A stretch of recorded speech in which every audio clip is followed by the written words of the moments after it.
Salam yurttaşlar, kardeşler. Şuňky gepleşigimizde Türkmenistana rejim sebäpli halkymyz kösendi.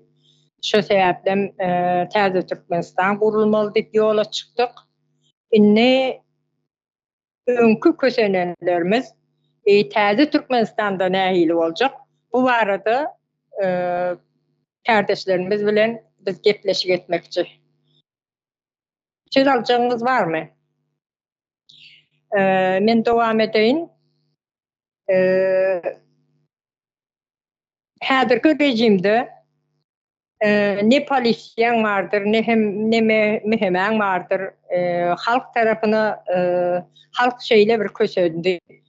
Ne aeroportdan dogry ýoldan arkaýyn geçip bilýändirsiň, ne köçede arkaýyn iki wara bolup pikir alşyp bilýändirsiň.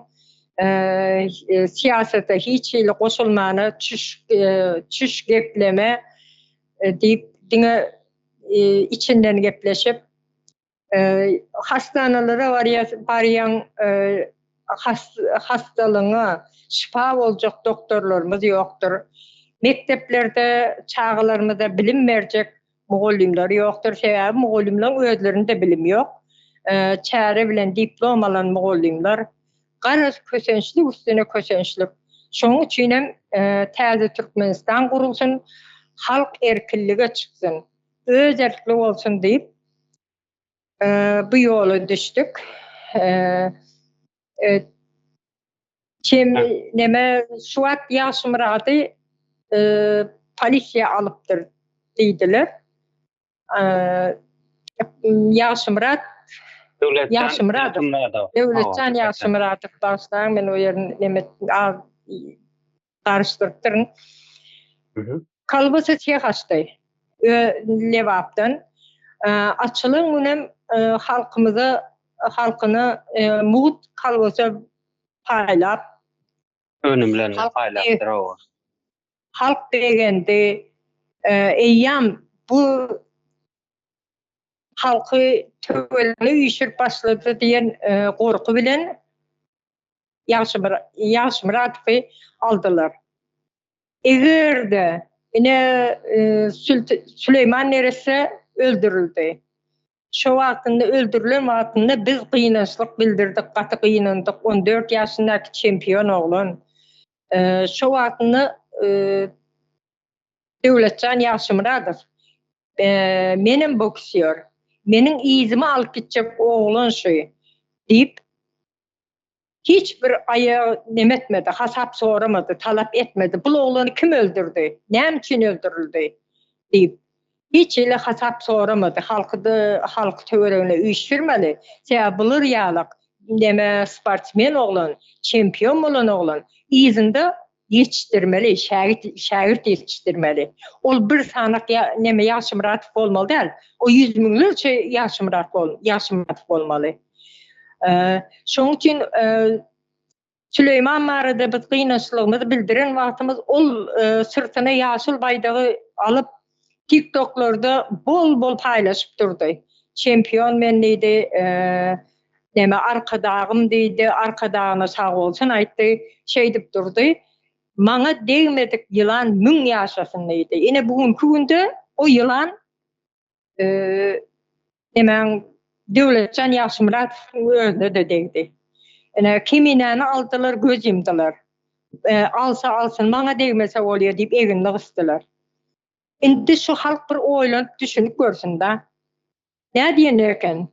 Bu sistema näde diýen eken? Saňa arkadagym diýdirer, men arkadagyma hiçim bir zat diýip bilmez, meniň baýdagym diýdirer. Şeý diýip halka garşy goýar, soňundan özüne alar.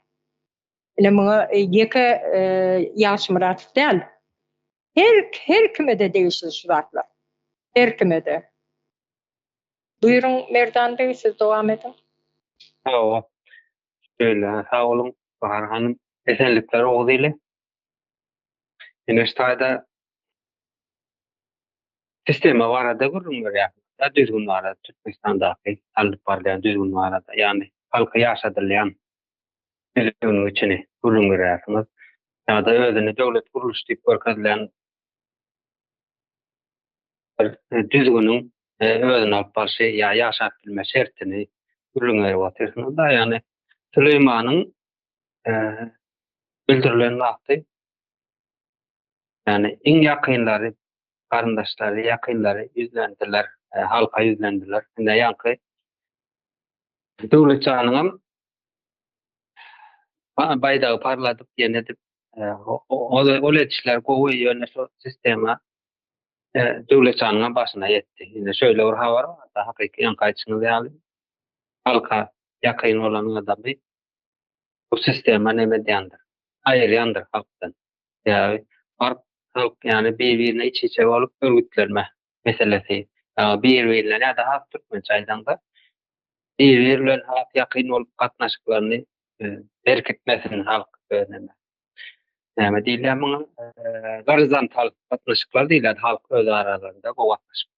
Alys çalyşyny edip başlasa ýene-de bir-birine el uzatyp başlasa şol häzirki Türkmenistandaky düzgünde şu horizontal gatnaşyklary düýünden garşydyr häzirki düzgün. Indi Tapar aganyň Exile programmasyndaky ýani awtorlaryndaky çıkarılan temalar ýa-da video ýazgylar diýeli. Bu taýda da Tapar aýdyp geçendir. Bu ýagdaý ýa-da ýene gönelimde de gördik. Bu ýagdaý ýaň ýakyn ýa-da 91-nji ýyldan bäri Rus imperiýasynyň türkmen topraklaryna aýak basandan bäri bolup geldi. Ýani halky atomizasiýa etdiler. Nähilerde etdiler. Bunyň usullary kän özüň döwlet guruluşy diýip hyzmat etmeli, halka hyzmat etmeli guruluşlaryň hemmeti degradasiýa ýa-da atrofirowany ýagdaýda diýsem, ýani fasat var, ýani öyle ýagdaýda işlenok, hyzmat etmeli iş nedenok. Indi diýjek bolýan tadım şu sistema ýa-da sistemada türkmençesi bu düzgün türkmeniň üstündaky düzgün halka hyzmat etmene hiç kim mümkinçiligi ýokdur. Ýani sebäbi bu düzgüniň düýünde näme bar? Türkmenistan bir koloniýa bolan soň bir çykar bar. Ýurduň başyna getirilen kuklalar kolonizator, ýani häzirlikçe Rus imperiýasy agyrlykly biziň nemelerimizi, gaýnaklarymyzy ulanyp atýarlar. Gaýnak bolanda halkam ulanyp atýarlar. Ýeretdi baýlyklara bulan toprag bolan nähil diýip geosiýasat hökmünde de topragymyzdan bulan berler. Yani biziň yerleşik Türkmenistanyň oturan yerini. Şoň üçin adamyň nemesi ýokdur, gymmaty ýokdur oň üstündaky ýaşaýjynyň, ýani ýurtdaş hökmünde hiç gymmaty ýokdur bu düzgün üçin. Gymmatynyň artmazlygy üçin hem halky atomizasiýa ýagdaýda saklaýarlar. Ine iň berkisi kän aýdyp geçende şonu lewapda aptupan oldu bir näçe ýyl bundan ýani arada ondan bäri boldu. Şonda halk Aşgabatdanam, Daşowdy ilinden, Razmardanam, Balkandanam gelip bir-birine el uzatjak boldular. Şonda häzirki bizi goramaly mehemeler, görünmeýän hoklardan goramaly meheme, ýani atudalygymyzy saklamaly polisiýa diýip atlandyrylan guruluşlar. Şolar ýoluny kestiler, üstüne de elinden malyny aldylar. Oň üstüne yetmedi, cezalandyrdylar ýani. Kimsini üniversitede sawatdylar, kimsini türme solugyny fedawar etdiler. Ýani şu näme diýmek, birine el uzatmak bolýan däldir diýmek. Görkezip kömek etmek bolanok, görkezmeli etmeli. Ine mollasmaklaryň üstünden näýjady diýerler. Sağ eliň sol eliň berenini bilmesin diýär da ýani. Önemli ediler bulam ýani horizontal gatnaşyklar emetme diýäli, hat mögüçlenme diýäli edilýän, aýdylýan sözdür. Yani halk bu yokuşucu zaten halk sosyum diye geçenlerde yani bir toparın içinde, köpçülüğün içinde yaşaman halayan demedir. Varlıktır bir adam. Birini el tutacak, kıyınçılığında yetecek, toyunda bile katnaşacak. Yani kâli katnaşıkları edip otursalar häzirki düzgüne düýünden ters edýär. Bir alternatif güç dörýärler. Bunun içinde halk bir-biriyle işleşine olsa alternatif güç dörýär. Bunam häzirki awtoritar rejim diýip görkezlen kuklalaryň taklap oturan nämesi häkimet diýsen boljakmy? Bunun tersine gelýär, bularyň syýasatyna ters gelýär. Halk aýry-aýry bolmaly. Öz gabagynyň içinde ýaşamaly. Bir-birine el uzatmaly däl. Yani alternatif güç döremeli däl-de. Şoň üçin buny ummaty pul çykaryp, ummaty propaganda edip halka atymda ýa-da saklaýandylar.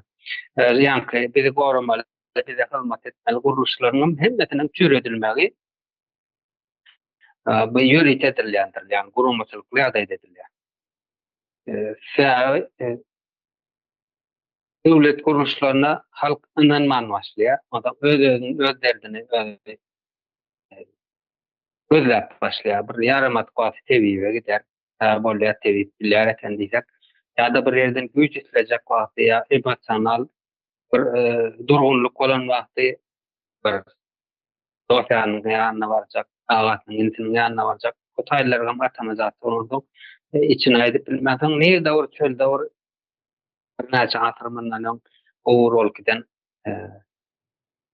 nähili waden ziyaret diýip görkezlen ýerlere gitmeli bolýarlar. Yani şu taýdan emosional ýa-da hiski özüni tagaldyş geçip gelmeli bolýar çölüň içinde. Yani döwlet guruluşlary işlemedik ýagdaýynda degradasiýadan geçen yani ölen ýagdaýynda yani buranın akademik sözem var atrofirowany diýip yani gopan işlenok dur nemesi var şekil var yani işlenok. Yani ýagdaýy var. Indi men häzir sözüm şaýda Leyla apa geçireýin onu soň ýene isini doldurar. Ýa-da Sağ olun Erdem Bey. Salam kardeşler, yurttaşlar salam. Hayırlı akşamlar annenize. Şu hazır men şu Türkmenistanly qaryp kalan bir adama meňzetemen de. Bizäni bu yurtumuzda nişep yaşap, nişetip ötkenimizi bilmeň kaldyk. Yurtumuzda ağır ýagdaýda kaldy. Bizäni yurtumuzda ne bir kaýda kanun ýürüýdi, ne bir ully wezipeli adamlar dogry düzgün işini yapady. Hiç ya bir mugallimler, ya bir doktorlar hiç kasydan öz wezipesini ýerine ýetirmediler. Indi mugallimlere gelsek, mugallimler çagalarımıza terbiýe berip bilmedi, ýaxşy bilim berip bilmedi. Sebebi bizäni Türkmenistanda bilimli mugallimler ýok. Özlerine bilim yetmedi. Ne üçin dese olaram çere bilen kutargan. Bu rejim ulanı çereden gözünü açtırmadı. Doğru düzgün bir ne alıp bilmedi, olaram bilim alıp bilmedi. Şunun üçün hem bizden çağalarımızdan bilim alıp bilmeýätir. Şu waka geldim. Ine bizden bilim alıp bilmedik, tarihimizi bilmedik.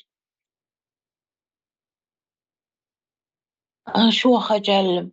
Ine bize başka yurtlara kul bolup gittik. Indi bizäni çağalarımız bir kul bolmasın. Bizlere şunday döwlet gerek, halka hizmet etadigan, halkını koruyduğun näle gerek, polisler gerek, halkın arkasında duradığın, halkın hizmetinde duradığın polisler gerek, mugallimler, doktorlar gerek bizlere, şunday halka hizmet etadigan. İnan misal üçün bize hazır Türkiye'de yürüpmiz, kaçak kaldık. Sebep pasportumuzun zamanı doldu. Pasport almaka getsek bize hazır beka gele ölümümüz yeniden. Yurtumuzda işlik desek ağır yağday, yurtumuzda aylık yok, iş yok, çağalarımıza yok iş. Hele bize bekta duruyor. Bize indi 60 yaştan geçtik. 60 yaşa yetip şu yağdaya gelip bizeni şu yağdaya getirdiler. 60 yaşta bize dinlenip oturmalımız, dem almalımız, kurortlarını aylanmalımız, yurt gezmeli adamımız bize. Lekin bizeni mecbur etti şu başka yurtlara getip işlemekimize. Bu rejim. Yo. Şu yağdaya getirdi yurtunu. Görüp otursla. Pasport alıölümüz. Başka adamlar, başka yurtun adamları Türkiye'de bolsun, başka yurtta bolsun, hemmeçki işlep yürgen yerinden, şu yürgen yerinden pasport alıp biledi. Lekin bizeni yurtumuzda devlet işgarları degen, yine konsul işgarımız bizlere pasport berip bilmeydi. Pasport berilmegen devlet mi şu? Devlet mi? Yo, bizlere bundan devlet gerek miydi? Bula demini alsın indi. Aeroport işgarları. Barasan derru ya çemedallarını alıp ortağa uğurluk etmek için yağı açıp nozatın bolsa şunu alıp barlap özlerine yakkan zat bolsa derru aladılar. Bunu qadağan, bunu getirmek. Qadağan. Özlerine kadamagan. O qadağançılığa qaraganda aslında ula bizəni valizlarımız, bizəni sumkelerimiz lentadan ötedi. Şu vaxtında televizorda görünedi o. Ekranda görünedi. İçinde no barlığı, no yokluğu. Şundan bilişi gerek. Aslında özlerine qadağan ondin işini yapmak. Sumkelerini çıkalap oğurluk etmek. Lekin bula şu işini etedi. Halkına şimdi zulüm ötkezediler da her yerde halk zulüm göredi. Her yerde. Başka yurta çıksakam, yurtumuza barsakam, yurttan çıkacak bolsakam bir zorlukta çıkadılar. Görüp oturupsılar yine halkımız zor bilen çıkıp duruptular. Sebebi ne o? Sebebi yağı başta aytıp ötkenimden qarrıp kalan bir adama okşaydı dedim ki yurtumuz qarrıp kaldı. Yok, bizlere mundin ne gerek miydi, rejim gerek miydi? Bize taza Türkmenistan'ı kurup, indi kurduk, dikeltmeli, şunu yerine dikeltmelimiz. Bizlere mundi rejim gerek miydi? Bizlere hizmet etedoğun. Bize barganımızda, gelgenimizde, hoş geldin, yaxşı bar, yolun açık bolsun, dep duradoğun devlet gerek. Devlet işgarları gerek bizlere. Bizlere mundi rejim gerek miydi? Bizeni çağalarımıza zulüm astında bolmasın. Yine hazır çağalarımız en atasız küsenip birölerini kolunda kalıp birölerden tayak yiyip anşın dep dum ağır yağdayda gün görüp durdular. Kaysı hocalığa karama, kaysı hocalığa barıp soruver. Ata-enesi yok çağalarını. Ata-enesi de psikiyatrlı. Diri yetim olup görler da. Diri yetim. Ata-ana mehrine zor bolup ýatyrlar. Aýger de ata-ana çıkıp bir yere getip işlep gelmese, başka yurttan işlemese, hunda bagala küsenip yemeke zor bolýatyrlar. Giymeke zor. Bir görüp oturupslar halajenlik boş neleri ba, halkımız ba. Çöreke zor bolup oturgan halkımız ba. Bunlar hem yaşlılar, ýagdaý yetmidi olayını bu başka yurta gitmeke. Ne üçün bizani yurtumuz 4-nji yerde durupdy baýlykda. Şu derece mi? Boluşy gerek bu baýlykda 4-nji yerde durgan halkny ýagdaýy. Yok, bizlere bundan rejim gerekmedi. Bize hökmani rewişde taza Türkmenistan'ı dikeltmelimiz. Halk bolup, halk talep etmese bu ýagdaýdan çıkalmaydı. Ana son söz alamay ýenedan. Hazır men şurada durayım. Sağ bolun. Söz bergen. Bahar hanım men dowam edayım. Mümkinçilik bolar. Ine Türkmenistan'da bir näçe wagtdan aýdyp gelýär, Türkmenistan'da adam hukuklary ýa-da adam haklary diýip kullanýar. Hukuk yani evrensel hukuk yok Türkmenistan'da. Evrensel hukuk olmasa adam hakları. Kulum yok. Özünden yok kolya. Şimdi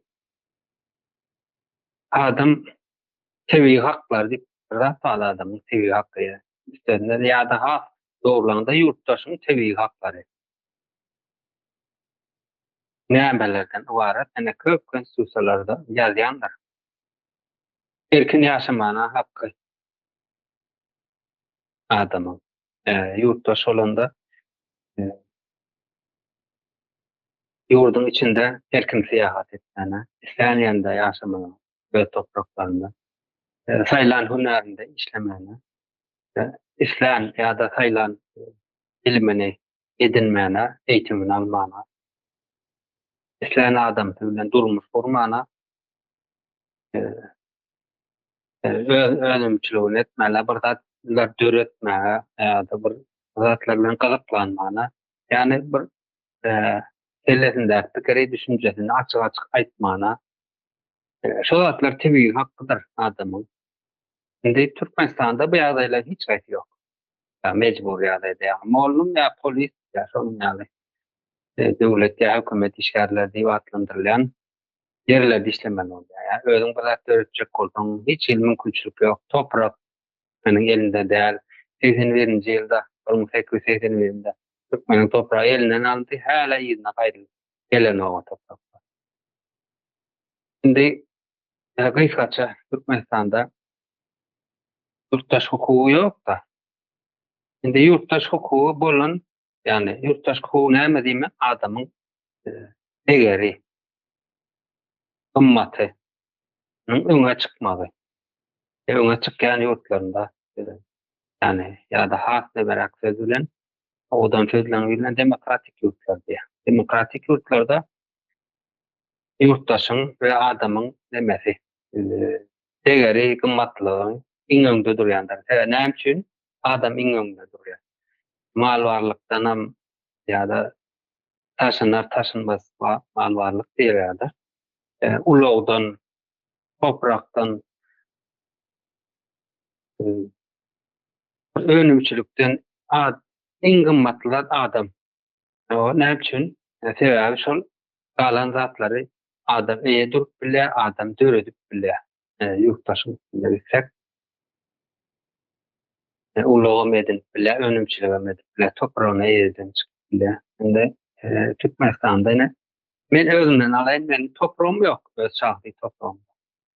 Näme üçin yok? Men o ýurdun paýdary näme üçin bolmaly? Göktepe'de uruştuk Ruslar bilen diýerler. Diňe Göktepe durşamda wa, Gazawatda duruştuk, Balkanda duruştuk. Marada duruştuk, Lewapda duruştuk. Ýöne diňe Göktepe duruştuk, görkezler. Meňe tawa muşdy. Her bir Türkmen Türkmenin atağı var, uç geldi. Enesi elindeki kızıllarını, kümüşlerini verdi. E, Atamız ortaya çıktı.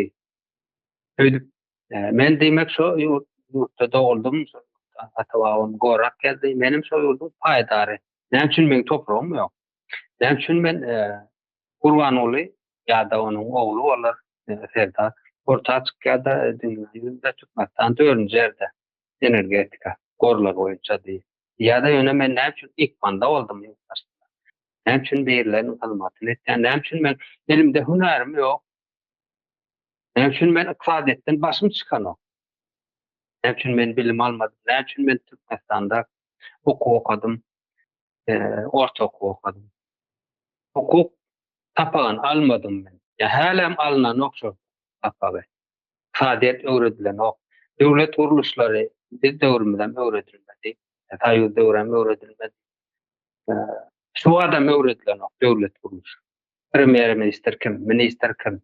Suud nähilerde işlemeli. Döwlet guruluşlary näme? Näme üçin taryhymyz öwredilen ok başgalarynyň taýýatylarynyň taryhyny. Öň bilen toprağymyz näme şu toprakdy Türkmen. İlk banda Türkmen oldu. Diňe mende müňlerçe, milyonlarça özüme salmaýar. Tezen birden öň bilen topraklarym bar da, men atawagym tamda enende. Näme üçin beýler Rus imperiýa gelipdir? Näme üçin o Rus imperiýa gitmendir? Ene indi men böyle ikinji bölümine geçeýin. Gurulmaçak bolanlarym. Yani demokratik yurtlar diýip aýdyp geçdim da. Tiňetseňiz önümçiligim gowdur. Halkyň ýaşaýşam gowdur. Yani adamyň degeri bar. Şu ýerlerde birinjilik bilen näme ünsürler? Bilme ünsürler. Indi deňeşdirmek bolýanda kayaklama diýerler. Türkmenistanda 20-den gora 25 tane ýerleşmeli ýokary kujaý diýip bar. Birinden hem halkyna, ýurduna peýdaly adam çykýanlar. Doktor bolsun, ýa öýdün molum, saýan bolsun, işat bilenlerdir. Demek, adamyň degeri ýok.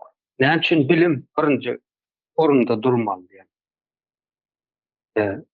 Birinji orunda bilim duranda öz haklaryny öwrenýär. Men öz haklarymy bilemokdum şu neçeler. Toprağım näme üçin ýok? Men näme üçin mejbur ýurtdaşna çykarýarlar? Näme üçin çağalym ýanda ýaşap bilemok? Näme üçin meniň atam ýanda bunda görüşüp bilemok? Men tebi haklarym. Näme üçin men isläme garşy, ýurtdaş isläme garşy gidilýär? Näme üçin maňa hyzmat edilen ok? Näme üçin men öz toprağımda hyzmat edip bilemok ýa-da önümçilik edip bilemok? Öz ýurdumy gülledip ösdürip bilemok? Adamyň degeri saýdan başlaýandyr. Bir adama bilim berilse, şu zatlar başyň birinji bilen hukugyny öwrenýär. Soň özüne hüner öwrenýär. Sen alap öwrenen hüner öwrenýär. Ja. Hukugyny öwrenen soň halan demesinde hünerinde işleýän soň ýa önümçilik eden ve saglygyna da keredip bilýär. Ýurduny gelişdirip bilýär. Erkin bolsa adam. Ýurdumyz gene Türkmenistanda 25 tane. Ýokary kujaý. Näme üçin Türkmenistan? Hiç telewizorda, radioda ösýär. Sosial mediada da san TikTok hepbel onda da näme bar? Efir kirliligi ýa-da media kirliligi ýa.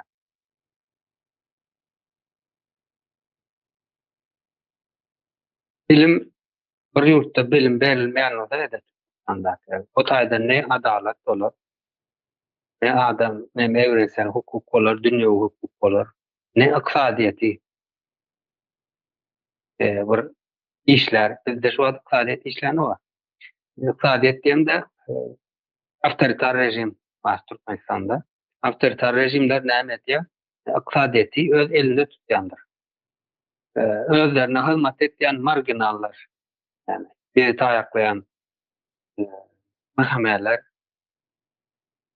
sud diyer, prokuror, ya polise meňzeş burdatlar, marginal. Olara yalan mana mümkinçilik berýärler. Beni aramly %95, %100 şonu ortalama döwlet dip gözün görkep duran bir topar adam ýurdun ykdysadyny özüne saklaýar. Näçe edilýär? Kalan halkam sürünmäne mecbur etdiler. Näçe buğday paxta ekip berdi.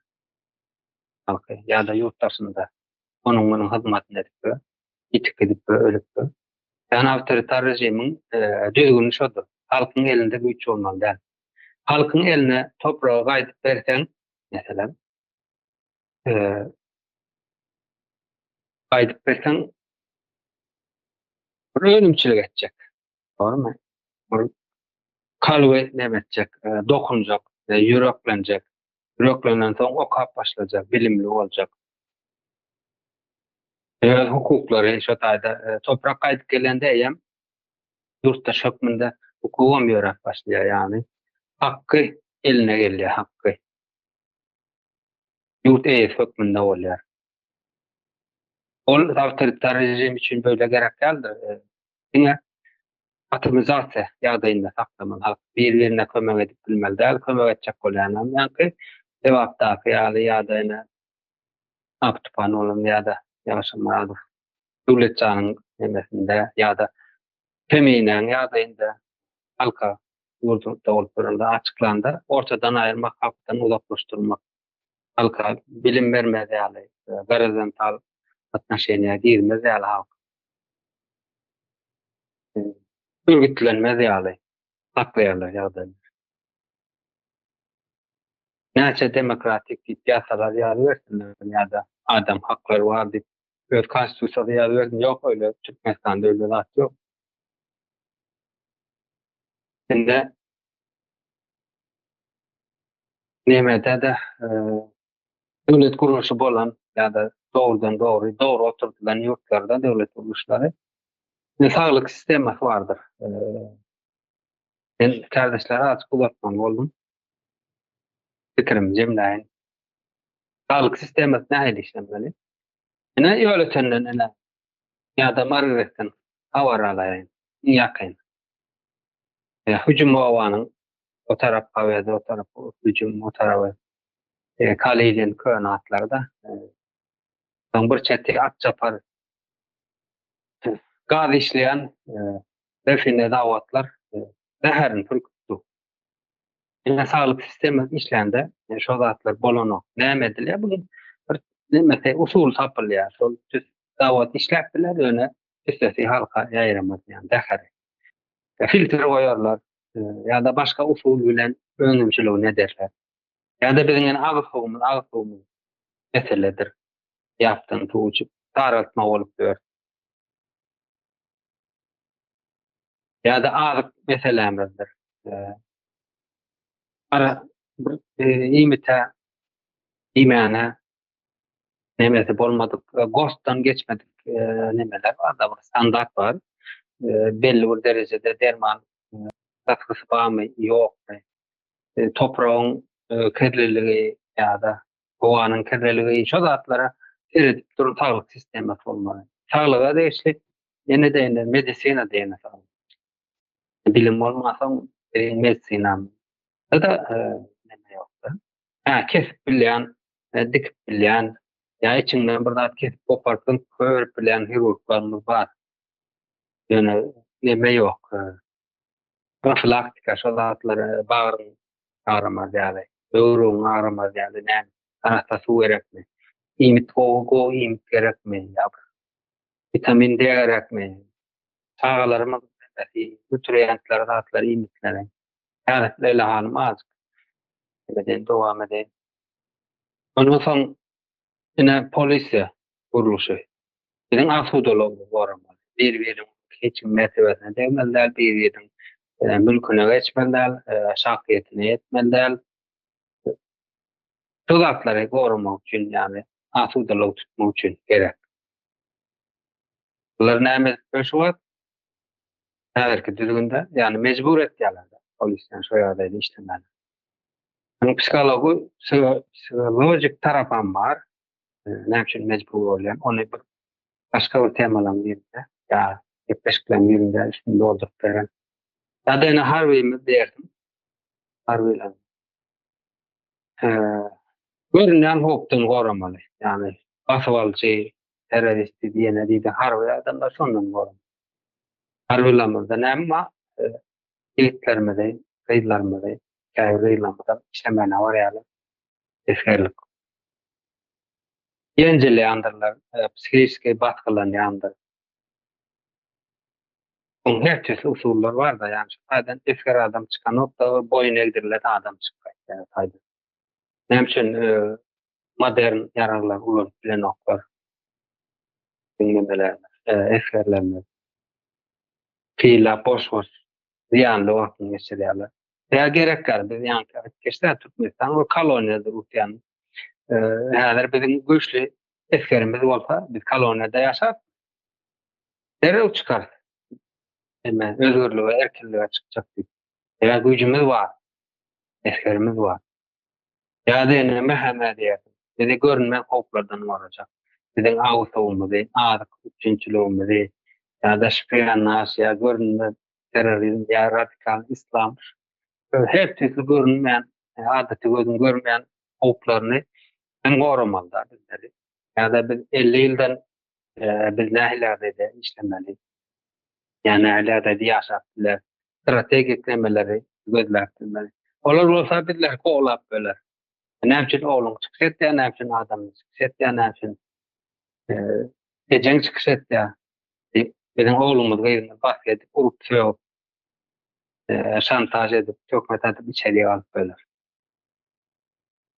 Döwlet guruşy bolan bir ýurtlarda onun ýaly däl. Bunun misaly kän kıyasla otursan, kardeşlerimden söz alma, mesela hakkını değer vermek için Leyla Hanım'a geçireyin, Leyla Hanım'a sözümü. Baktığımda da o seyreder arkadaşlar. Sağ olun. Nereden bir yağını yüzünü ben devam edeyim. Böyle. Mediklerine aytmayın net kaldım da. Yine doktorlarımız babizani bilimsiz doktorlarımız göz göreke ölüme yetekliydi. Hizmet etmediler halka. Dünya pul bersen pulun bilen bir ne etediler. Hundadan yağı glavra şeýlen bir zatlary şula hizmet etedi pul bersen. Bolmasa seni anındyn prostoy bir bilimsiz ya mesestra, pesestralara tapşyryk goýa berediler. Ene yakında men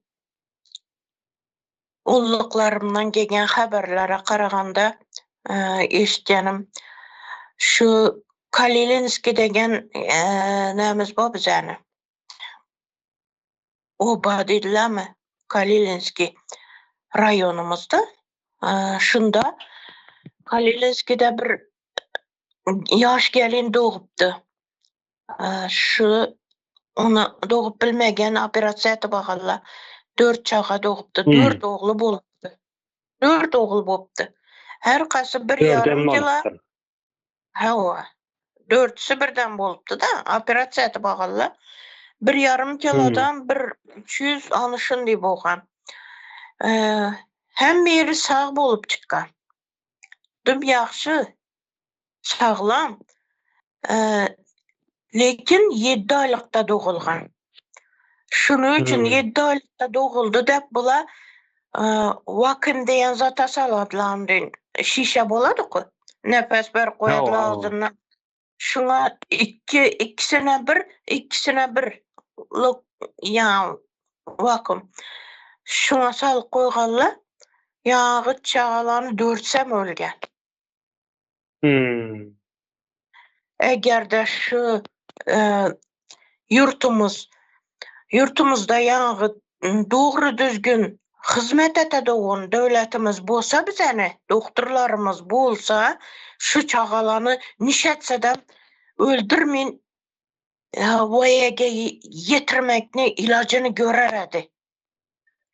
Lekin bula pulsuz Öyle bolgandan soň. Hı. Aw, Sadece burada atlattık geçin.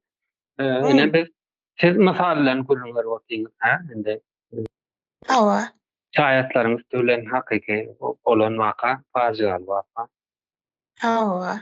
Şimdi bunu dünya kuruluşlarında, yani dünya yüzündeki kuruluşlar var da bu idarlat veren rapor yazıyorlar. Türkmenistan yani Erkek Aziyada ta ölüm boyunca birinci yerde duruyor.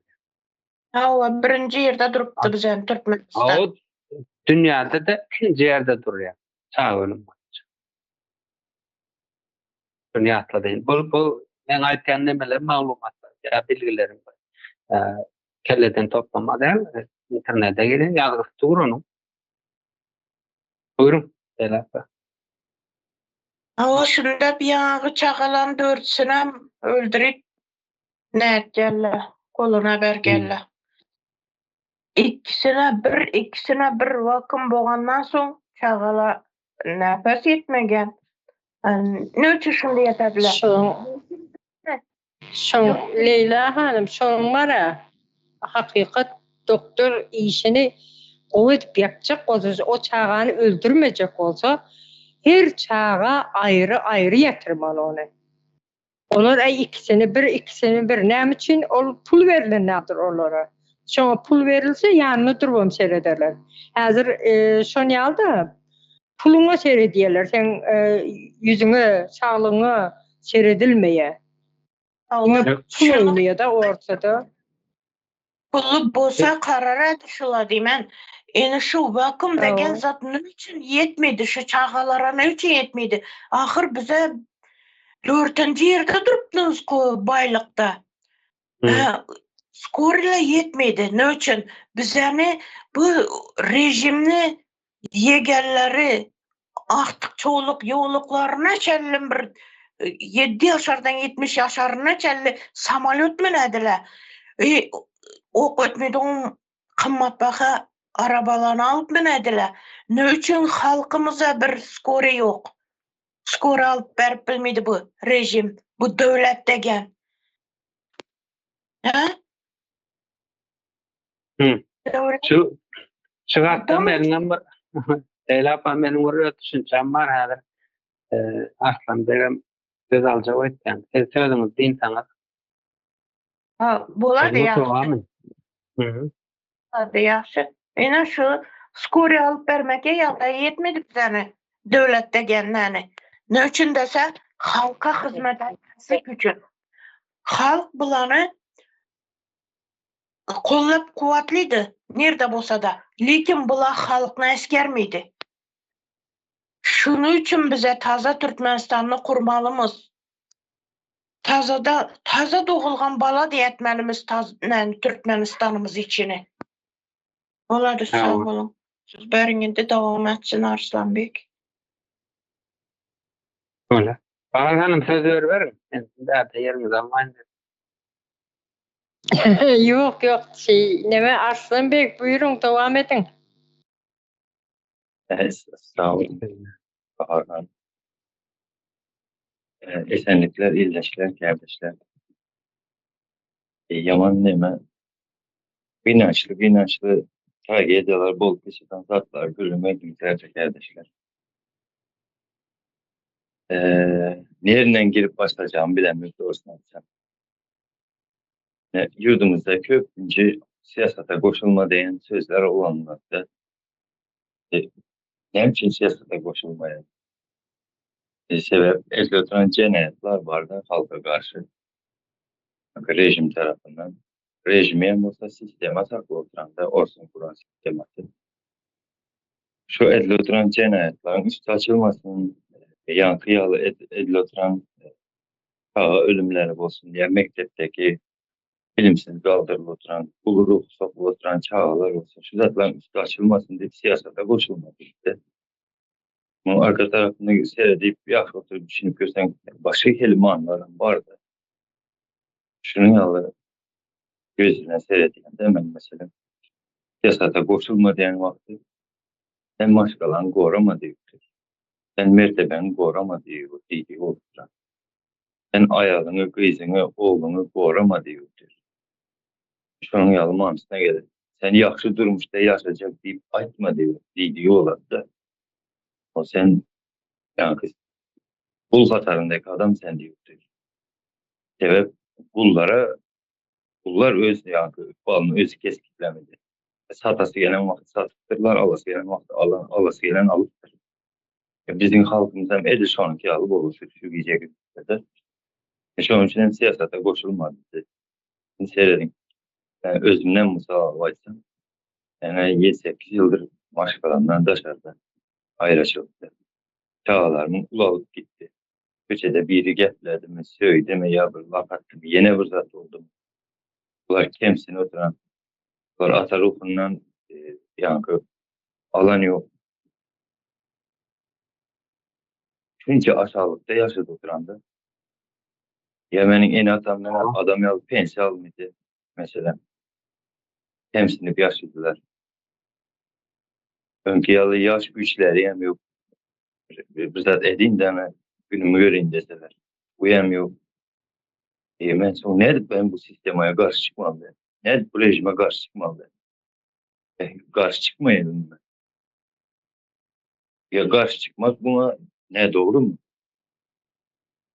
Elbette doğru.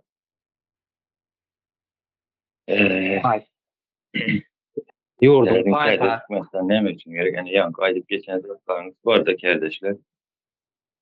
Medisinamız yok. Polisiya halka karşı işler. Bilim verilmedi. Pajarnısı yok. Hekimiyeti halka hizmet etmedi. Sağlık sisteması yok. Mesela tamojnisi halka karşı.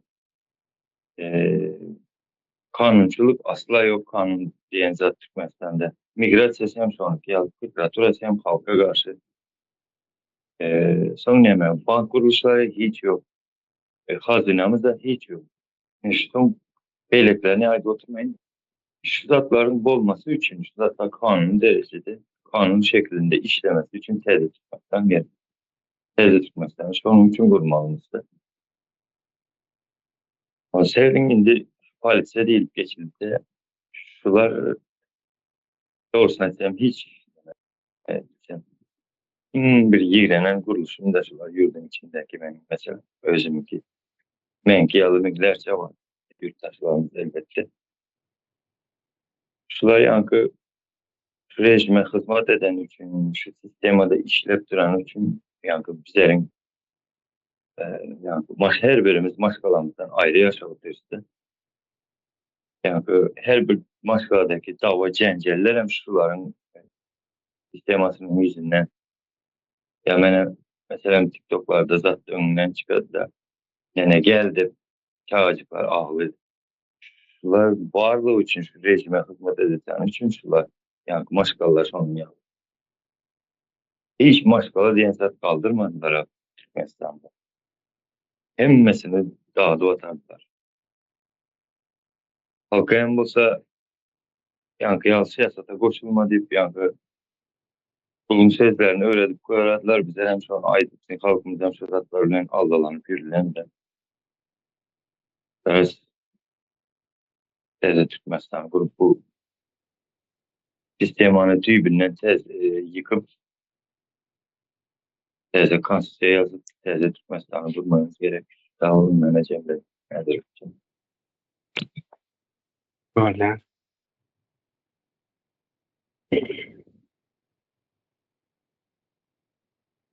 Hanım, bizim vaktimiz ne? Evrak olduk ha? Bir saatdan geçti. Onda tamamladık hem bunu. Hadi ya kardeş. Ben cemleyicisini ben alayım mı? Bol. Ya sizin diyeceğiniz var mı? Yok diyecek söz aksayan da var hanım oluyor. Aslında çaktı olan son. Tamam. Demlayın. Tamam. Yana merdan belki demek o gepler oturan aýtdyňlar men birazcık uzatmaly bolýan diýdim da men gaty bergendim ona. Seyavi sen boldu men aýtjagym aýtyp boldum bana bahar sen özüňem aýt birdat diýsen men bir ýerde ýokdum ulukluğumy taktım gittim kamerany kapat nemetip näçe gedek gitip geldim. Ine daşary ýurtda biz kösenýüz. Türkmenistanyň içinde de çağalar kösenýär. TikTok'larda görüp otyr, edädesi diýip ağlýar, ejem göresim gelýär diýip ağlayanlar bar. Men özüm çağalarym gözüme gelýär da şolary görenimde men çağamym bir wagt deme şey diýipdi, eje az pulumuz bolsa da bolýar sen biziň ýanymyzda gala şu ýerden iş tapylmaýam diýip könrüňizde iş ýok. Nerden tapaýyn men? Ýoksa az pulumyzy çağalym ýanyna boljakdym da. Şeydip çağalarım gece yatan vaktim şeydip nemet ýalbarýardylar da bolýar diýen gitmeýän indi diýen da daňlan bäşde turup gidýän işe giden vaktimde şeydip gidýärdim men Krasnovodda Aşgabatda işledim da indi men şu çağalarym şeydip ağlap galanda Türkmenistanyň içinde vaktimde bularyň ine Türkiýe diýe Russiýa diýe çağaçyklar näme zir-zibiran ağlaşyp ýörler. Şolar ýalap ine şu ayal biz ejeme teredi bilmedim men ejemem 6 ay ýatdy da ýatalak bol. Ýatalak hasta bol. Ben şu Türkiýede işlejek diýdim, ýöne ejeme bakyp bilmedim şu ýerde bar. Bakdy öýde bakmagy adam bar, gelin bar, gyýjygym bar. Ýöne meniň ýanynda bolanym ol aýratyn. Her çağasyny ýanynda isler. Biz bärde gezdik, habarymız ýok. Öldü habarynam 3-ünden soň eşitdik, telefonlary öçürip goýdy. Daş ýerde bolansaň aýtmaly diýip de. Indi biz kösenip ýörüs. Näme üçin biz täze Türkmenistan gurulsun diýdik. Näme üçin biz şu ýere gelip goşuldyk. İşiňden sıkıntı, ene karşa gidip gelip dursun, sen näme de oturýarsyň telefonda, näme bir ýere sen oturmana geldiňmi, men pul berýän, men isleýişimi alyp seni işlederin. Şolar ýaly gurrunlar eşdiýet, bunu bilen gaharly gedýär. Şey dip işlemek bize ağır degenden soň biz işläp ýör, şunu indi ýetişen çağalar biziň ýaly bolup kul bolmasın daşary ýurtda. Biziň cennet ýaly bir ýurdumuz bar, Türkmenistan diýip. Onu cehenneme öwürdiler. Ýurduň başy, ýurt kime galdy? Orramçylara galdy, talançylara galdy. Biz ýurdumyza iýe çykmasak, ol galýa, ol gidýär, ýok bolup gidýär. Häzir indi daşyny bezap otyrlar da ýurt ýykyldy, ýönediň şo ýerde binalar dur. Ondan soň aýdy daşyndan seredip Türkmenistan gaty owadan ne? Türkmenistanyň daşyndaky ýaşyrlar näme üçin eýdip ne daş owaza bardyr, mara bardyr, lewap bardyr. Darmadağın bolup ýetir. Tozap, deprem bolup ýer titreyýär da bir-birine kömege gidip bilen aklary. Näme doktorda ýene çağaçyklar ölüp otyr. Şu wagtlara 4 san çağany Türkiýede bir ayal dogursa onu bana habarlarda berip begençlik bilen onu da silahlap durýarlar. Ne? 4 çağa oldu diýerler da. Bizim Türkmenistanyň arkaýynçyk 2 sanagyny bir 2den wakuma goýýarlar da öldürüp ene pişigin ölse gynanýarlar. Şu ýerde sen birini pişigini öldürüp gör da sen dogry suda berýärler. Ýöne bizde adamda neme ýok. Gadyr gymmat galmady. Ene şol gadyr gymmat galmasyn diýip biziň gözümizi gorkuda saklajak bolubam. Aeroportdan daşyna çykan wagtyň bir gysyandyr toba näme Bismillahirrahmanirrahim dile gedip şey dip daşyna çykan giden wagtym Allahjan Hudaýjan sen ýerde bolsaň men neme walizlerimi ýoldan geçirip ber barlanmasyn, dökülmesin. Nirede ka öwliýä gidip daş goý ýoldan geçip bilýänmi, bilmeýänmi? Ine Türkmenistan bu ýagdaýa gelenden soň bu ýagdaýa geldi.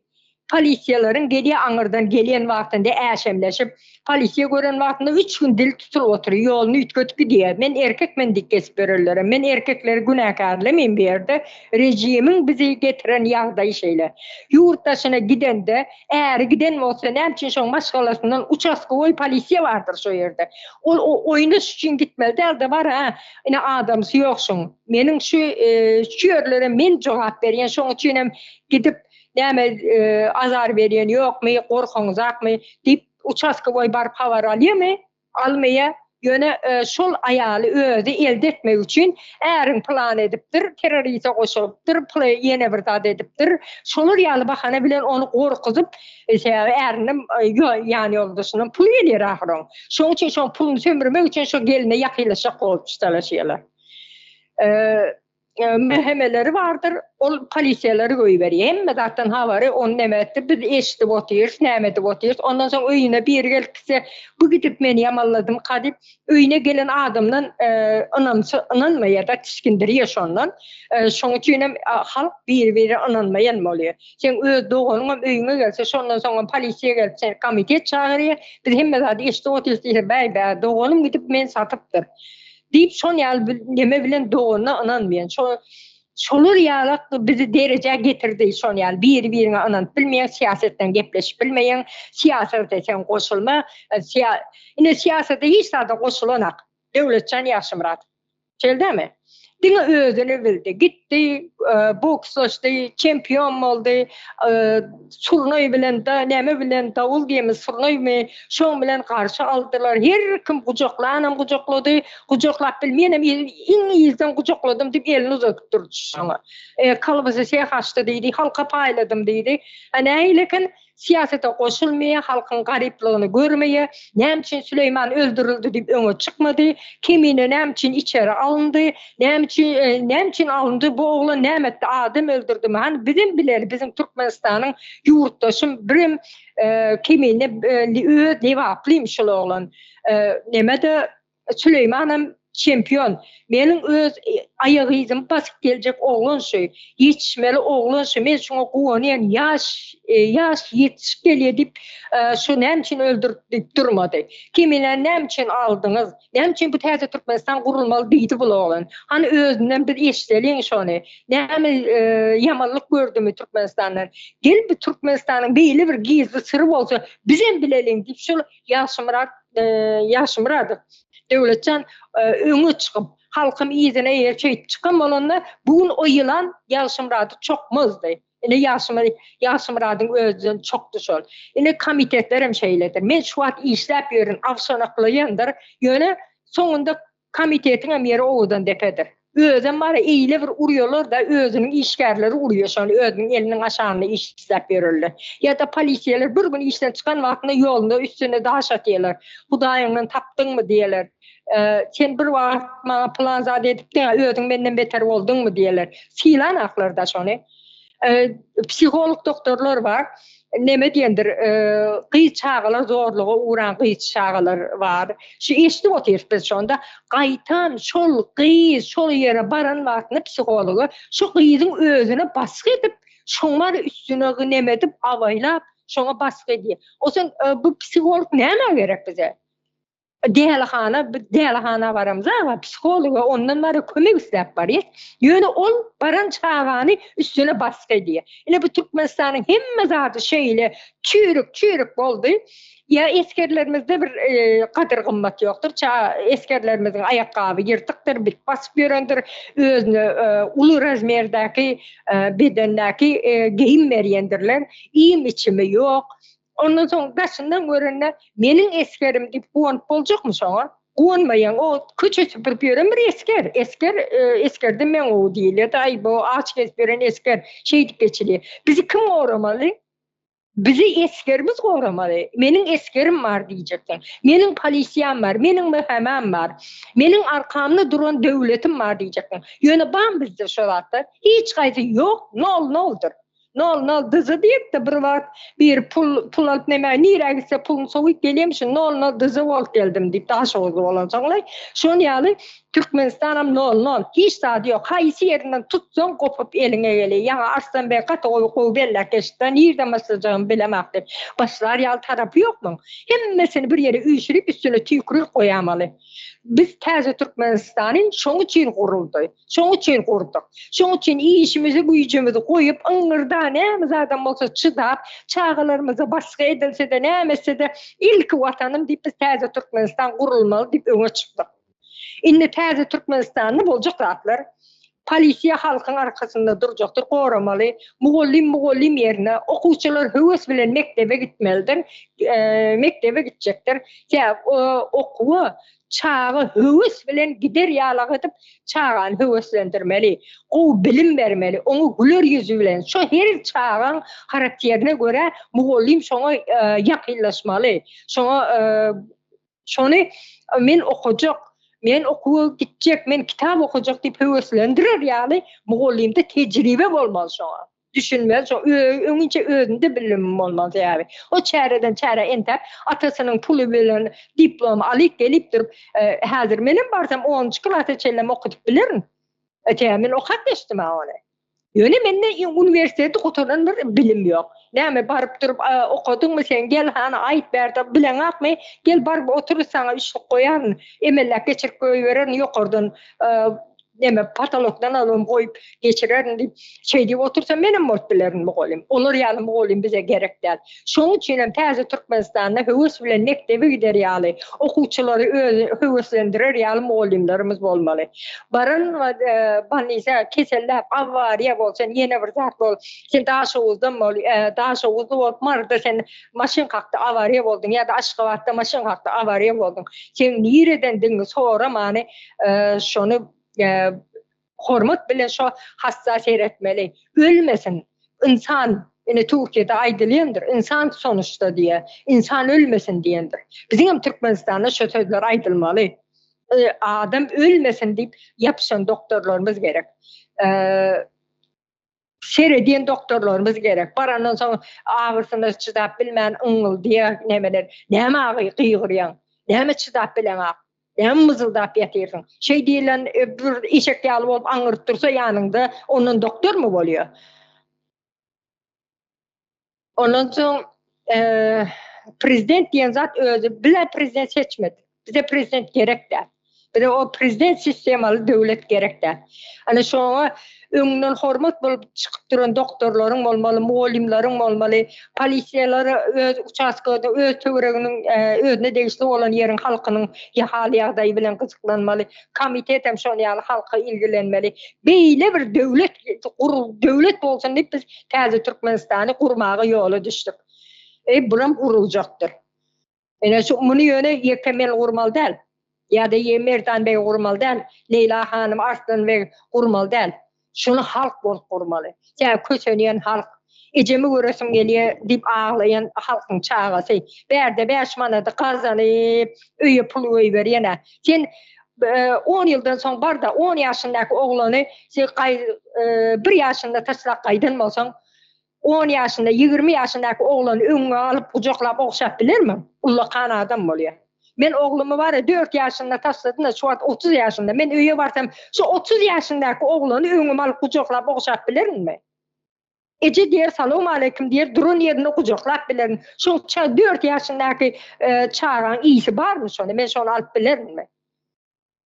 Şular ýaly kötençlik bolmadyn, çağalarymyň ýanyna bolsun. Döwlet iýe çykmaly. Ondan soň döwlet bolýar.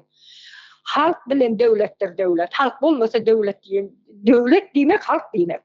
O başyna gelipdir, maşyn oýnap ýörer, ýolda maşyn koglap, maşyny pırladyp oýnap ýörüm, gözübi sürüp oýnap ýörmi, awtomat atyp oýnap ýörüm, bir görseň vertolyot sürüp ýörmi, näme aglamanam oýnýar özüm. Dünküde Serdar diýip arkadagy Serdaryň diýip serrelip ýatyrlar da arkadagyň Serdarynyň ýanynda iki çağa baran agam odam dur ýüzüni näme suwa gaçan pişik ýaly bolup bazardan gaýtyp gelen öküzüň ýüzüni özüne çekijiligem ýok. O şolardan Türkmenistany men şu prezidentim diýmäne utanýar. Men prezidentim däl o. Geldi oturdu bir talaňçy, garakçy, bir orromsy. Geldi oturdu. Şu zatlar bolmasın. Hemme zatymyz halkın gowlugyna tarap bolsun diýip täze Türkmenistan gurulyp otyr. Buna halk bolup gurmaly. Maňa gözüňizi açyň. Siyasete koşulma diye özüňizi ezdirip oturýarsyňyz. Taşar ýurda gaýdýaňyz, aýalyňyz iziňizde başga biri bilen gezip ýör. 10 ýaşyndaky çağı zorlantyr, garagan hemme tarapy diýip ejesi aglap otyr. Siyasete koşulmadan bu zatlar başyna gelýär. psikolog dikkat diyesin üstüne kıyızın üstüne kıyırıp dur. O çağın da var o yerde üstüne kıyıranda kelle peynisini pıtıracaksın o yerde. Dem için men iyile zorlatmak için psikologlar var mı polisiyaları kıyırtmak için baskılatmak için men çağı doğurmadım.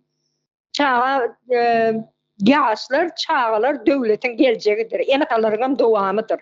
Şunun için hem çağlarımızın geleceği için bu tezi Türkmenistan dikeltmeli.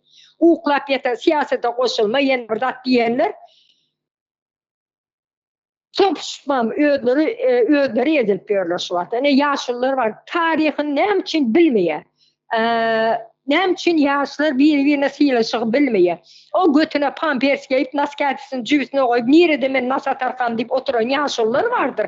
Halk maslahatı deyip geliyor yalanla çepek çalışıp üstüne ayarlarında üstüne yağlı örtse şu yağlı köçede evine atıp şunu halk maslahatına varanına verdiler deyip adamlara gücümler üstüne kırmızı don verse ay şonuna giydi deyip beydi belpen alan olup şeydi gücümler. Şu yaşlılar esası bizim çağlarımızın kör ol kalmana sebep oluyordu. Eğer şu Merdan için, Süleyman için, Yaşımrat için Tezi Türkmenistan kurulsun deyip köçe çıkmalı yaşlılar, baş olup köçe çıkmalı yaşlılar şolar. Yöne onlar Halmıra dağaydı satanla salam veriydi. Şolar yani kümsük yaşlılar çağları özünü meterem kümsük ettiler. Şunun için çağlar erkinliğine, azatlığına qovuşmak için Tezi Türkmenistan kuruldu. Yurt dışında, Türkiye'de olsun, Fransa'da olsun, Amerika'da olsun, nerede İslam yerine okumaya gitsinler, şunun arkasında devlet arkasında durmalıdır. Yani şunun için hem Tezi Türkmenistan kuruldu. Polisi diyen zat halkı ezmeli değildir. Doktor diyen zat doktorluğunu bilmelidir, keseli qovuca seyretmelidir. Doktorun elinden baran keseli ölüp çıkmalı değildir. Şunun için hem Tezi Türkmenistan kuruldu. Erkinlik, arkayı nerede olsun, köçede bizim jurnalistlerimiz olsun, köçede hal yağdayını halktan soğuduğu versin, halk çekinmeni geplesinler, arzı halini açsınlar. Şunun için hem Tezi Türkmenistan kurulup otuyor. Al cemleyiciğime cemledim, kalındım halkın özüne, otursun, yatsın, tursun, düşünsün, oylansın, yaşlılar nasıl kendisini alsın, eline nasıl atsın, otursun, düşünsünler. Ayarlar eline ne alayım olsa alsın, iyi gün alayım, cırağını alayım. O gidip kovara, üç avara gıybet ediyen çaylar, şun yalık halkın düzelmesi var da gurrun etsinler. Neme başındaki oturumlar ağlasamsık, orrumsalar, ne çesani? Halk ne çesani? Halkın gücü, tiyilin gücü.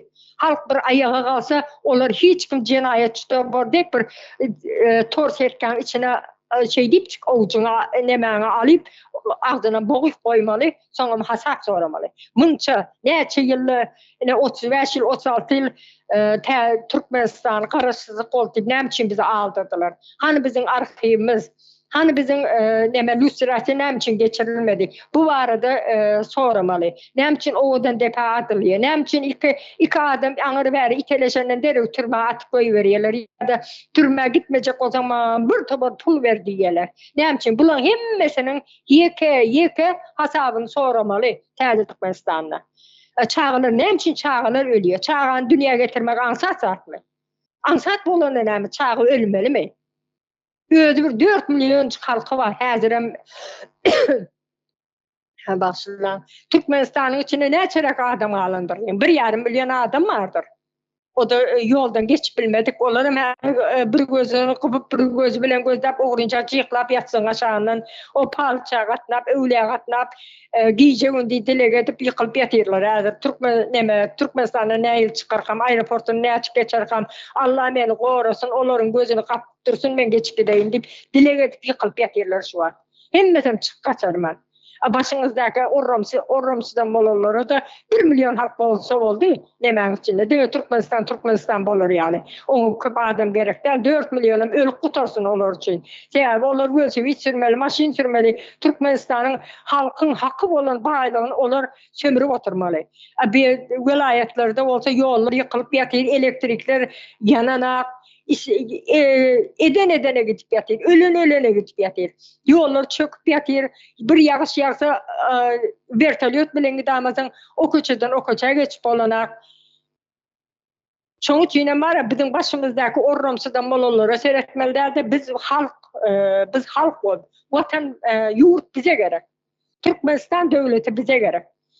Cennet ýaly ýurdumyzy cehenneme öwürdiler. Şonu gaýtadan dikeldip biz cennet ýaly bir döwlet gurmaly. Meniň watanım, meniň ýurdum. Yurttaşına çıkanlar men Türkmenistan'ın deyip arkaýyny gaýşar geplemeli. Türkmenistan'ın diýmäge de utanýan deyip beýdip aşak bakıp otursaň sen Türkmenistan hiç bir zaman dikilip bilmersin. Türkmenistanlı sen diýsen o ýana gitdi tuvalete arasalar gelsoň eliň ýudum ýüzüň ýudum sen temizlikden bir zat aňlaýarmy düşünýärmi diýip sorarlar. Sen iş oňurup bilýärmi? Sen bir samsyga diýerler döwletiň çöp betir. Şoňa ýe çykyp bilen bir sen samsyksyň bar ediber näme bolsa maliýet agarasalar goýulary bak çopam bol ýöne men sana ýarym aýlyk berjek diýip tamam abi diýip durýar öňünde. Şoň üçin watanymyzda eýi çykmaly täze Türkmenistany gurmaly. Oy bize çopam bol gelsinler. Biz de şol ýurtdan özümizde işgär alaly, hyzmatçy alaly. Biz patron bolaly, biz başlyk bolaly. Biz ýurdumyza eýi bolmaly. Diyeceklerim şundan ibaret yatıp durup oylansınlar. Pampersi yaşlılarım nasıl geldiğinizi alın elinize oylansın kovu edip. Aydan gepinde yanlışlık var mı? Türkmenistan kurulmasa ne hale geleceksiniz? Sizin ölüğünüze kepenem tapılmıyor. Şunluk bilen şu gepleşimiz şunlukça geçip oturuyoruz. Yine de devamları olacak. Hoş sağ olun. Oğuz iyili esen olsun. Öyle, sağ olun. Sağ olun çağrınız için.